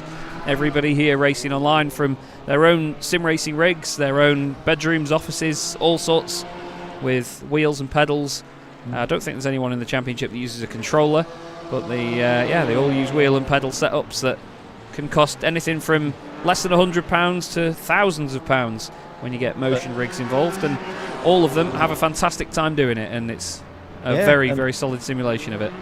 That's the beauty of sim race as well, particularly this iRacing service, is that the way the cars move about, it looks so realistic, and it is nearly indistinguishable from reality in the way that the cars, you can see them bumping up and down, the way the suspension is acting there. You can see just from Simon Povey as he's coming out of the pits, the way the car's bumping up and down as he makes his way out of the sort of bumpier pit lane, and then it seems to be a lot more stable as he gets onto the racing circuit, the way it responds to the curbs, the way the car doesn't seem to slide around from side to side like you get on other simulators, and the way the cameras as well, we like to mention this, the cars aren't always stuck in the centre of the screen. They sort of move from right to left as if there's a camera operator Yeah. doing his best to try and follow the car around the circuit. Yeah, I usually do that actually when I'm sort of setting the cameras up for the sim and for our different circuits. I always tend to try and edit the cameras and their positioning. But if you put your finger in the middle of the screen, don't actually touch the screen because you don't want fingerprints on your screen. Pet hate of mine. But if you put your finger near the middle of the screen, you can see just about how far the car is always away from it. The car will barely ever touch the very middle of the screen actually. It sort of moves around the circle in the middle. It's very interesting when you notice it, but yeah, like Ed said, it makes a big difference to how realistic iRacing looks, and it's a beautifully broadcasting sim. Sure, it's not as pretty as some of the other simulators out there, but it's running on a very old engine now, an engine that's nearly 16 years old from the original sort of code and all of the background info that made iRacing what it is, and I think it's modernised very well. Still, let's have a little recap, shall we? With just a couple of minutes left here, Ed. Simon Povey leads the way for Spontex CDM Esports Gold. Dominic Brennan is second for Spontex CDM Esports, the sort of headline team for Spontex this season. Danny Lee running in third place, doing a great job for Pro Sim Rig with Christopher Smith just 1.3 seconds behind him for RD Simsport, and then Taylor Adams in fifth place for Regenta Sim Racing. Kyle Ridley for Win It or Bin It Racing is in sixth place, just ahead of James Holman, 2 seconds between those two.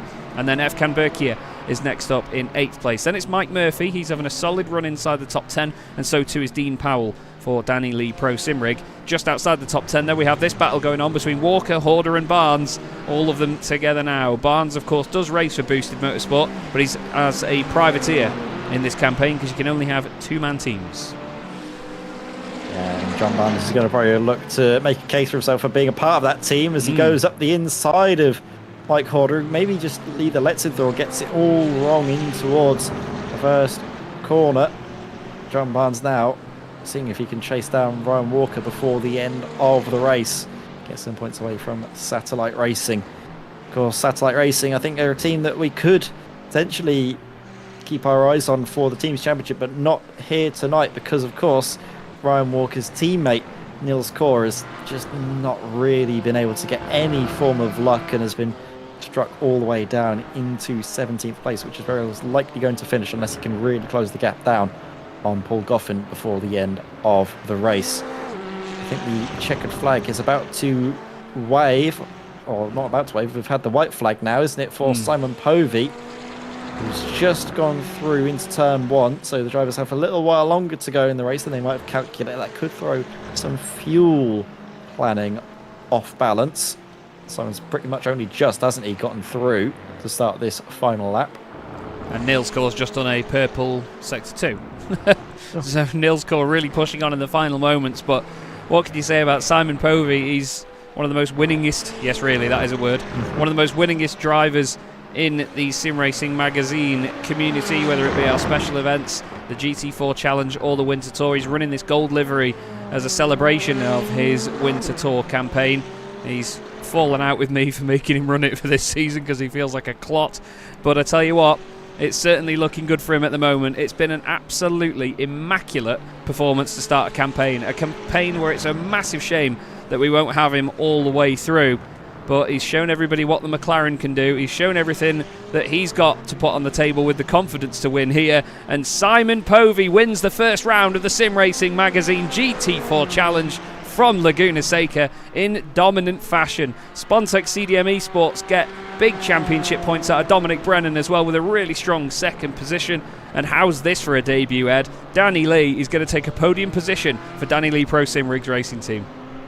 Wonderful stuff, is it, for Danny Lee? Like we said, we haven't seen too much of him all race long.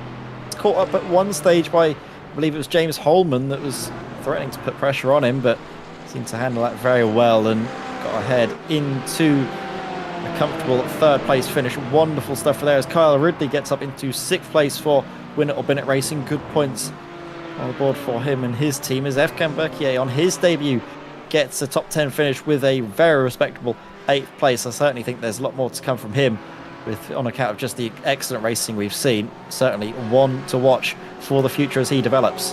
Absolutely. Meanwhile, Paul Goldfin is being reeled in. A hand over fist. Here we go by Niels Kaur.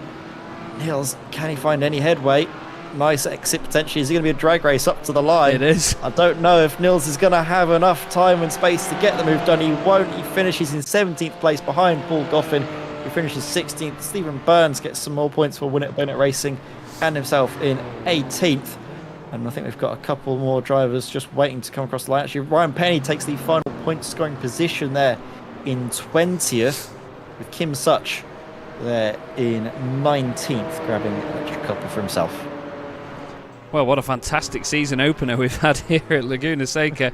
But Simon Povey wins it for Spontex CDM Esports Gold. He's running as a privateer for this season, so no teams championship points there. But Dominic Brennan, well, you can see from the flashing of the lights, he is over the moon with that. It was immaculate from the pair of them at the front of the pack, completely undisturbed after that opening incident, which was a real talking point.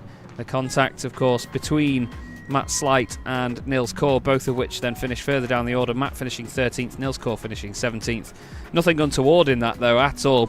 Just a racing incident of everyone running very closely together in the opening stages. Nils didn't want to turn in too early because Gary Tall was on his inside, and Gary unfortunately retired after the connection issues. But Dominic Brennan will be a really happy boy. And we had 6 debutants inside the top 10 at the end of that race, and what an amazing night it has been for our debutants. Really strong stuff to get their seasons underway. Let's have a look at the results then, before Spotify inevitably shuts up because I've been talking for so long. Simon Povey takes the race win, 6.9 seconds ahead of Dominic Brennan for Spontex CDM Esports. And then Danny Lee, a great debut. Welcome to the championship, Danny. 3rd place for him, a first podium. Christopher Smith finishes in 4th, ahead of Taylor Adams, a great start for him as well, with Kyle Ridley, Win It or Bin It Racing, finishing in 6th place. James Holman recovers to 7th after his slower pit stop. Efkan Berkier has a great first run and finishes in 8th place. Mike Murphy is 9th, a great debut from him as well in this championship, and like I say, under the radar once again. Dean Powell rounds out the top 10, meaning both Danny Lee Pro Simrig cars are in that top 10. Ryan Walker has a strong start as well, so too does John Barnes. Matt Slight with a great recovery to 13th ahead of Mike Horder. And then Dennis Van Beelen, who went right under the radar in 15th place. Paul Goffin was next up with Nils Kaur in 17th. He'll want more from the rest of the season after that one. Stephen Burns finishes in 18th place. Kim Such and Ryan Penny complete the points finishes. Ryan Penny, the first car that was one lap down. Ralph Meyer finishes 21st ahead of Fausto Pinto in 22nd. Joining them a lap down were John Roberts, Drew Fletcher, Ben Chalcraft, Jakub Szymanski and Toby Johns. Next up we had Martin Kenyon, who finished in 28th position, with Heinz Meyer in 29th and Philip Hopley rounding out the top 30. Andrew Marston was next up, and then we had our 4 non-finishers. Unfortunately, both Legends racing cars not making it to the end, with Mark Johnson and Gilles Gardner, Pete Thickett and Gary Tall retiring early on. Well, I thought that was a fantastic opening race for the season, Ed. Certainly gave us a lot to think about there, because there's a lot of unknowns for this campaign, isn't there? A lot of drivers that we didn't really know anything about coming into this, and I don't think we know too much more right now, to be honest with you.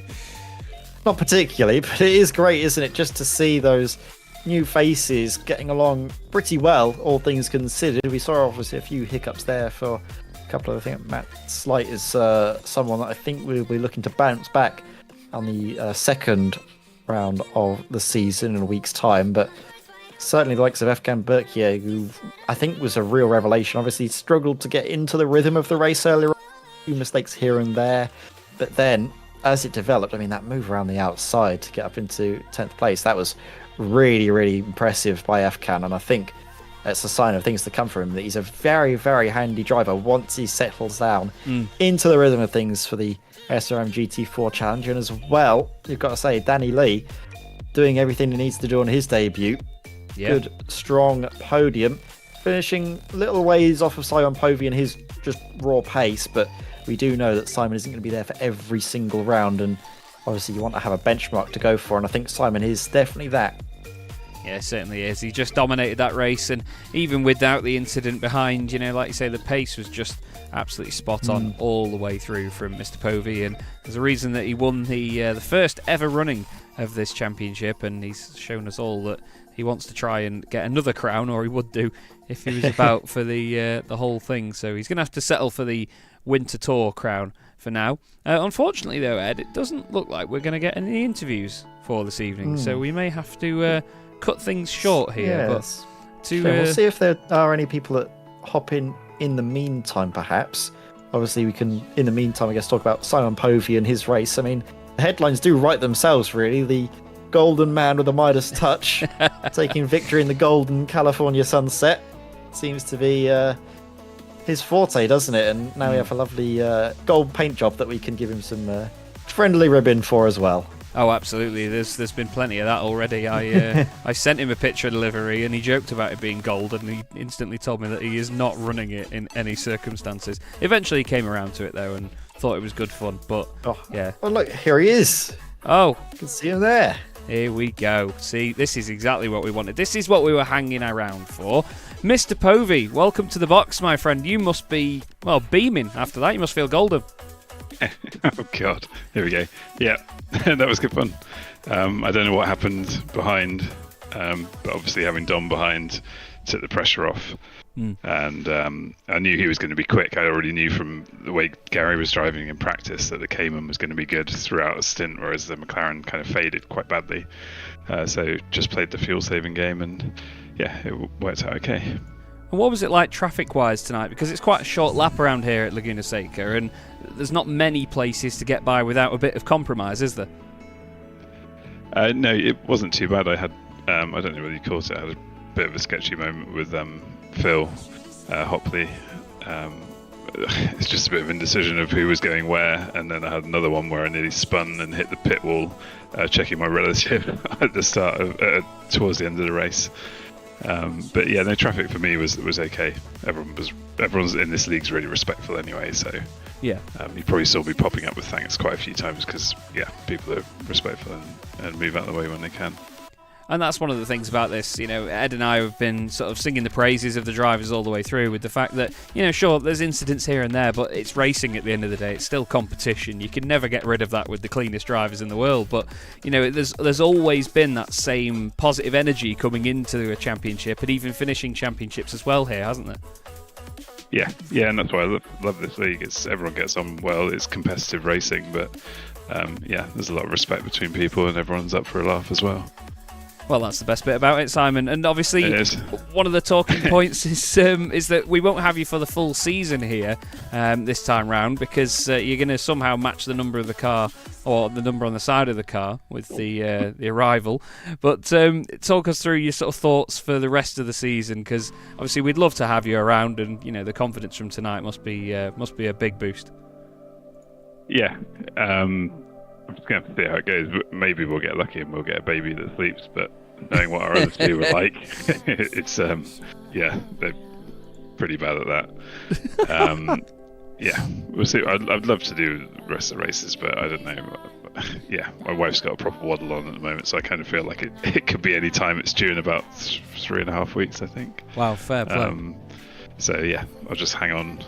I'm on borrowed time basically, so let's just hang on and see what I can get in, and then if she behaves herself, then maybe I'll get a few races towards the end of the season as well. But yeah, I thought you were going to say the talking point was my horrific gold paint that you've done for me. Well, I mean, we've made a few jokes about it, but it's absolutely glorious. I don't know what you're on about.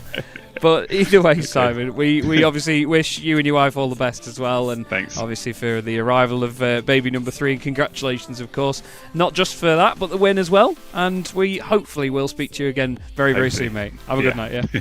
Cool, thank you. Cheers. Bye. Simon Povey there, Ed. Great to get him into the box, and he's always good to speak to. But yeah, bless him, with baby number 3 on the way. He's going to be a even more busy bloke than he normally is, but he's still got the pace to take wins like that. Yeah, the golden goose that everyone tried to chase but couldn't catch, Simon Povey. Great to have a little word with him, wasn't it? But tell you what, it's going to be gutted, I think, obviously he's going to be happy with the arrival, but obviously gutted to know that he won't be able to make the whole season. It's going to be a shame. Swings and roundabouts. Yes, indeed. You know, you get you win some, you lose some, but we've got a driver that I'm very sure we're going to see win some this season. Taylor Adams jumps into the commentary box with us. Taylor, you must be pretty happy with that first round. It didn't all go completely swimmingly, but it was always going to be a bit of a difficult opener, this, wasn't it? Yeah, well, thank you for the vote of confidence, by the way. But yeah, the start wasn't great, was it? I've never been to that part of the track before. And then I think I had damage for the first stint, and then I just Yeah, I was just hanging on a bit towards the end, but it was a good result. I'm quite happy with 5th, considering how the first lap went.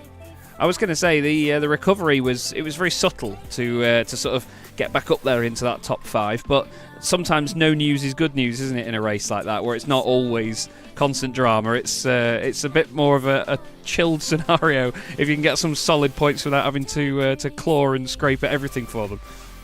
Yeah, considering, all things considered, it was quite a calm race after lap 1. I had 10 incident points after lap 1, so I was a bit cautious about going off after that. I was going to say, that's the thing around Laguna Seca. You forget how easy it is to trigger the track limits around here. But what was the McLaren like in the later stages? Because it's one of the cars that really doesn't look after itself very well, is it?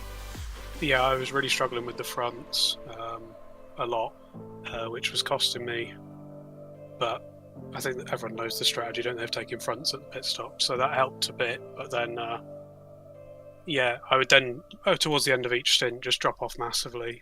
But it's my first time racing it other than at the Raw last week, and 2 days ago, and I'm pretty pleased with a 5th. I was going to say, if he's like your second time racing the car, it's a very solid effort, and obviously we look forward to seeing how you get even quicker, I'm sure, over the course of the campaign. Is there anyone you'd like to give a thanks to before we let you go? I'd like to thank my teammate Matt Slight for finding me some pace, because I was absolutely nowhere yesterday. So thanks to him, and that would probably be it. Oh, and thanks to you guys, of course, for putting on this. It's great fun. We're glad you're enjoying yourself, Taylor. It's fantastic to have you. Well, thank you very much for joining us, and we'll hopefully speak to you again very soon. Have a good evening. Yeah, thank you very much. See you soon. Cheers. And there you go, Taylor Adams. Definitely a driver with a lot of potential in this championship, Ed. Oh, absolutely. I mean, I think you hit the nail on the head to say that this is a driver that is certainly got victories in his future if he carries on the way he went tonight. Of course, struggled a little bit to maybe get into gear at the start. He potentially might have had damage, as he was alluding to, but I definitely think he's one to watch, as is this man that's just going to jump into the comms box with us now. Indeed. Danny Lee, welcome to the comms box, my friend. You must be over the moon after tonight, a podium on your debut in the championship. I don't actually think we've seen many people do that before. It's not a bad night at the office, is it? No, it was a lovely wrapped-up welcome gift. I think a few other folks just thought, let's bring a nice warm welcome to one of the newcomers. Let's all crush each other off on lap 1 and part the way for him. And I appreciate it, lads, but you didn't need to do it. I would have loved to have chomped on the heels of everybody until they fell off. But yeah, it was a good race, a nice hearty meal, I would say. Nothing too exhilarating, I gotta be honest with you, because obviously with everybody taking themselves out, it kind of took the sting out of the next 60 minutes a little bit. It was me and James together for company. It looked like I was going to be the cork in the bottle for a while. I don't enjoy being the cork, so I was kind of dreading the rest of the race, but luckily me and James kind of we got ourselves ahead of the pack a little bit.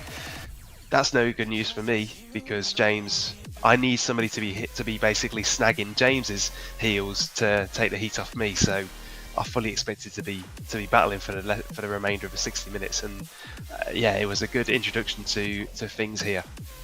Well, it's good to have you along, and we always pride ourselves on how much everybody gets on behind the scenes, and there's always this sort of positive feel with the racing. Have you got that sort of positive energy already from that first round then? Because it certainly looked like you had a bit of everything tonight. Yeah, you can always pick up, even though you can't look each other in the eye and such sort. You just know, you can just tell that there's a nice, structured, orderly. Everybody comes here to do a serious job kind of feeling. So I appreciate that, because that's the sort of thing I look for.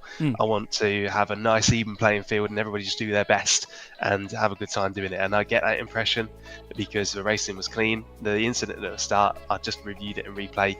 It's just one of those things. 3 wide people just, you can't come through something like that unscathed. And unfortunately, it affected them, but not me. I just managed to get through it without damage. So at least it wasn't like a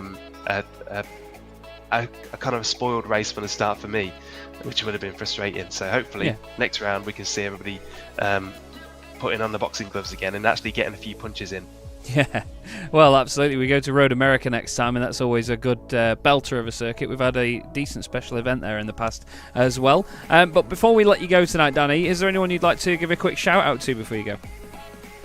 Just yourselves for organising the league. The rest of the grid, from what I could see, it looks like it's going to be a good, nice league full of loads of satisfying racing. So I'm looking forward to getting into it. And league admins for putting it all together and giving us a place to race. Cracking stuff. Well, it's an absolute pleasure to have you, Danny. Thank you very much for joining us and for jumping into the commentary box for an interview as well. And we look forward to seeing how you get on for the rest of the season. Have a good one. Totally welcome. Thanks, Chaz. Thanks, Ed. Cheers. There we go. Danny Lee jumping into the commentary box for a chat there, Ed. And one of the best, well, the best finishing debutant of the night. It's not a bad honour to come away with, is it, from somewhere like Laguna Seca? It's a big challenge, this place. Definitely. I love how up for it he is as well. Talk about it being a boxing match. Hopefully it's a good clean fight next time out. No below the belt shenanigans. But I'll tell you what, it's been a brilliant evening's worth of racing, hasn't it? It's got me really looking forward to the next one, as are, I think, pretty much all the drivers. Absolutely, indeed. And Road America is the destination for the next round of the championship. Like I said, we had the Road America 400 kilometres not too long ago here in the Sim Racing Magazine community and on Chaz Draycott Media, and we had a great night of it then as well, so we look forward to more of the same. But Simon Povey starts his campaign with a race victory. Dominic Brennan gets big points on the board for Spontex CDM Esports, and Danny Lee takes the best honours from all of the great debutants that we had tonight for his team, Danny Lee Pro Simrig. And it's going to be a great campaign, that's for sure. Thanks again to our sponsors, Oris Digital, Crockery Direct and Derbyshire Holiday Homes for their constant support, and of course Andy Marston, the boss man at Sim Racing Magazine. It's great to be a part of this still, to be broadcasting it and having a lot of fun. Thanks also to my co-commentator Ed May. I've been Chaz Draycott. This has been the Sim Racing Magazine GT4 Challenge from Laguna Seca. Enjoy the rest of your night, everybody, and we'll see you in a week's time.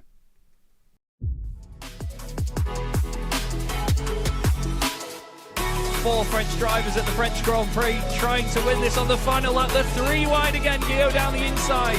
Guillaume moves across. They're both in front of Milan and But Pouget. before you know it, we find ourselves here in the very final race of the competition. And then they see truck racing and they think, this is crazy. You know, these are 5-ton machines, 1,200 horsepower brake. Oh, look at that switchback. Oh, he's been mugged and a first is going off.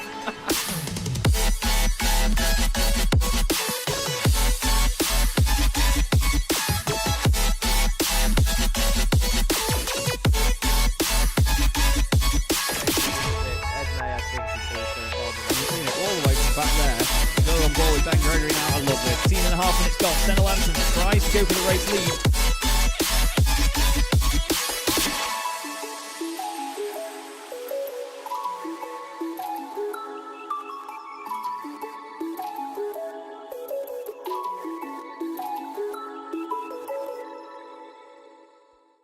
Racing isn't easy, but experiencing it is. iRacing puts you in the driver's seat with the industry's leading sim racing game. Drive on laser scan replicas of the greatest racing circuits from around the world. Go head-to-head against other drivers chosen by skill-based matchmaking to ensure competitive racing at every level. Compete across all your favorite series. In officially licensed cars, engineered to deliver the most accurate driving experience possible.